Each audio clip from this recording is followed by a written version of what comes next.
Hey there mga my love, Sagittarius! Thank you so much for always staying here with me in this channel po. So yun nga no, bago natin simulan ang reading na to for you guys, reminders na yun dito for each and every one no, na makaka-resonate. Kaya piliin mo lamang yung mga mensahe na sa tingin mo ay for you.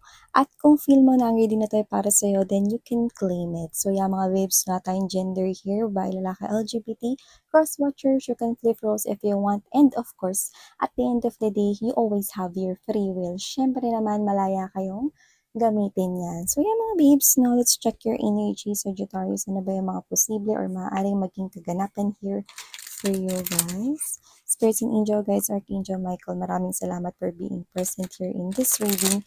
This is for my Sagittarians out there. This is for Sagittarius.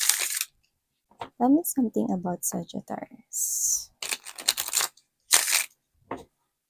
I'm hearing Cupid. So whatever the case may be, I do pick up right here that there could be someone here na mukhang may tinamaan sa'yo or tinamaan ka with someone. Tinamaan ba sa miss yan? Crush. Like, yun yung feeling, no? Like mo siya, or crush ka niya, like ka niya. Yeah. Let's see.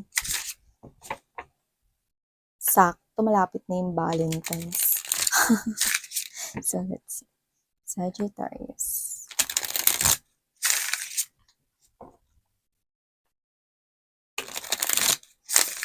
Sagittarius.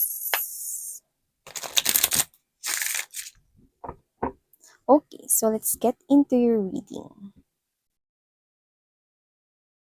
First energy we've got here for ya guys is this Eight of Wands. A lot of determination, a lot of actions being taken from here, and I'm seeing communication happening as well.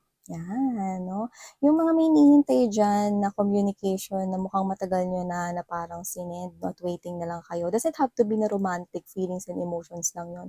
Yung iba hinihintay ninyo importante kasi, no? For you, importante or significant yun. So, pwedeng tungkol yan sa trabaho, baka may in-applyan kayo na you're waiting for some kind of a message via email or any social media applications or new technology, di ba? Pwede ring text, no, tawag, no? Communication is about to happen and I'm seeing it moving in fast.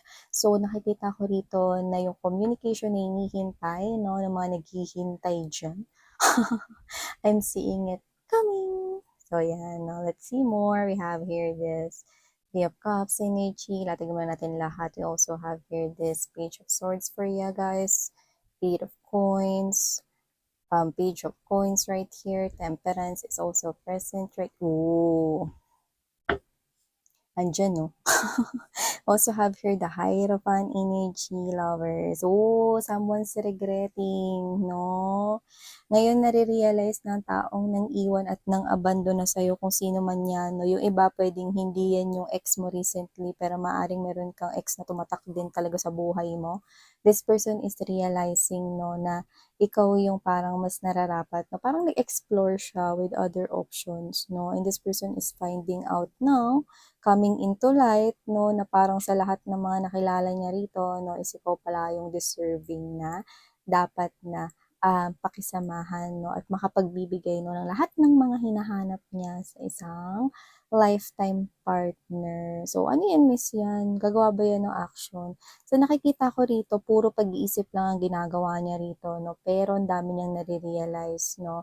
From the looks of it, I'm seeing that these realizations, no, itong mga spiritual message na natatanggap niya, no, nakikita ko na magpupush ito sa kanya na gumawa ng action. But for now, nananatili siyang tahimik about this one kasi yung iba nagsisimula pa lamang na parang ma-realize niya tong bagay na to. Pero kung sino man to, okay, tumatak ka sa buhay niya, one of your exes here, at nakikita ko na posible talaga na magkaroon nito ng action or gagawa ng action pero hindi pa ngayon. Yan, no? And also, you have here the Lovers, the Chariot card right here. I'm seeing talaga, okay, a fated meeting with the lovers here for you guys. Hindi natin masyado ilapit, no? Kasi baka ma-detect ni YouTube. Naka-naked pa naman, no? Yung mga cards. So, yan, no? For whitey restrictions, yan. So, I do feel like, okay, that there is someone here coming into your life, coming from a distance, no? Or meron ditong location, okay, na magkalayo kayo, okay? This person could be living far from you or you're far from each other. Like, pinanganak kayo sa magkalayong lugar. That's what I'm picking up. Or lumaki siya sa ibang lugar. Okay? So, I do see that this could be someone, pwedeng sa ibang bansa, yes. Okay? But this person is definitely making it his or her way towards you. Okay? Unawarely. Kasi I do feel like na kung sino man 'to, hindi niya rin alam, na magkakatagpo kayong dalawa 'no, or pagtatagpuin kayo rito sa direksyon na ito 'no.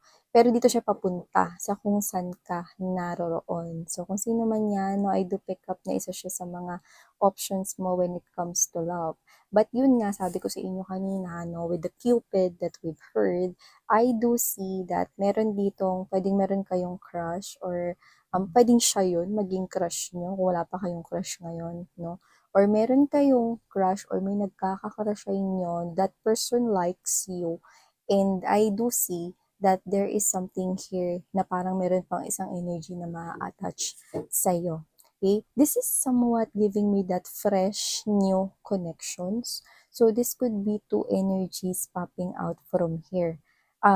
Pero maaaring parehas mo silang makilala 'no, sa pamamagitan or related sa kaperahan, puwedeng trabaho 'yan, career or business. Doesn't have to be na, colleagues or coworkers mo sila, pero puwede rin naman na, business partners or isa sa mga clients or customers mo kung ikaw man ay may business or entrepreneur ka, 'yan. Options in love, 'di ba? Sabi ko nga sa inyo, like pa lang ito, wala pa naman talagang love. But with the lovers, with high potential, sino man ang piliin mo, may potential na talagang ma-in love ka. Isa sa kanila with the Three of Cups energy ang nakikita kong true soulmate mo. Yan, no? Doesn't have to be, alam nyo, may nagtanong kasi, no? I forgot the zodiac sign. Merong isang subscriber na nagtanong, matagal na yun eh. Sabi niya, pag soulmate ba miss yan, matik makakatuluyan yun. Of course hindi, mga babes. Kasi when you see soulmate, it could be your mom, your dad, your best friend here, or even your alagang pet. Okay?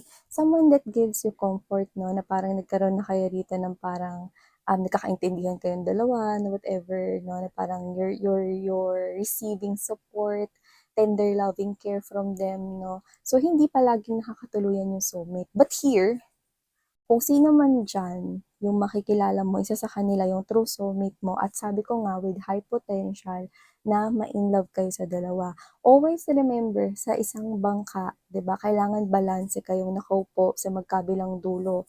Kasi kapag kayong isa ng mga babes, no, is nakaupo sa hindi magpapabalanse sa bangka, anong mangyari? Syempre, lulubog yun, mababasa ka.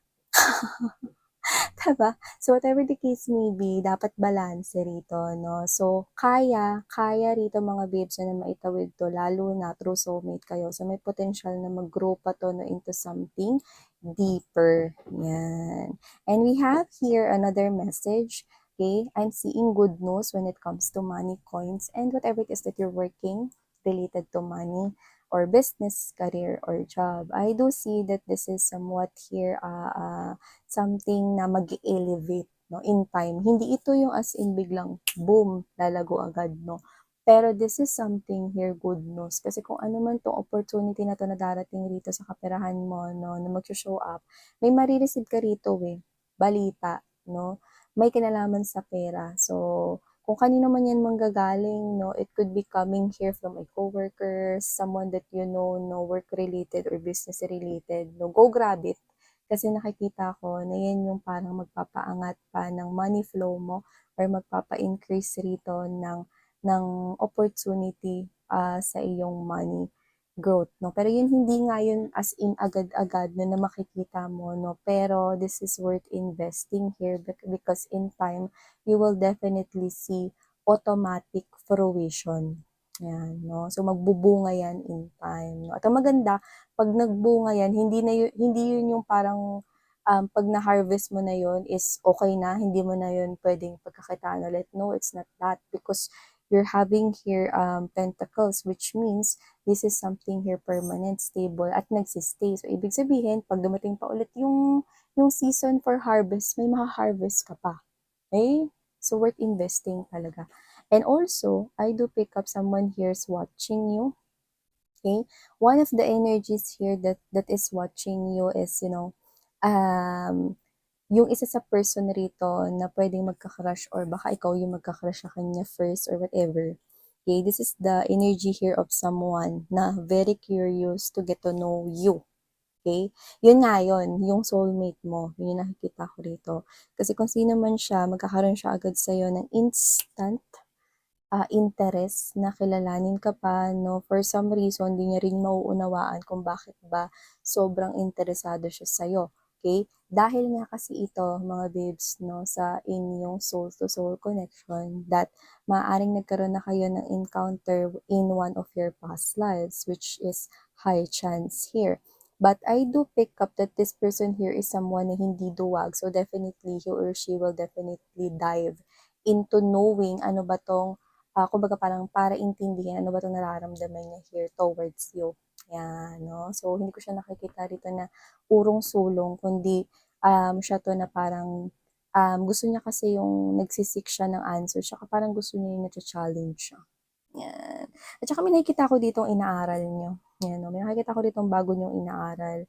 Okay. At nagkakaroon kayo rito ng bagong interest. Yung iba, pwedeng dagdag yan sa mga hobbies na gagawin mo, mga activities na gagawin mo, or parang meron ka dito madidiscover na parang itutuloy-tuloy mo lang gawin. Kunwari, hindi ka naman talaga nagluluto, no? Tapos ngayon, magluluto ka na, no? That's something new to you, yung mga ganyan.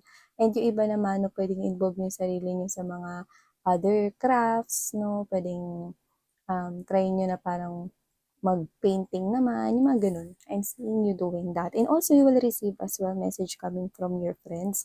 I'm seeing na magkikita-kita kayo ng mga friends mo. No? Yung iba, usapan nyo talaga magkita-kita. Yung iba naman, no, parang dalawa lang kayo magkikita rito, pero nagtangay pa kayo ng iba. Yung parang, oy, nandito kaming dalawa ni Sagittarius. Punta rin kayo. Yan, antayin namin kayo. Yan. So, pwedeng ito ay bigla ang lakad. Yung iba naman pwedeng pinag-usapan nyo talaga. So, meeting up with your friends, no? Yan. So, yeah, hindi yung drawing, matutuloy talaga yung pagkikita-kita nyo. So, these are all the messages we've got here for you, Saji. Thank you so much, honey. Sarang hayo, love and light.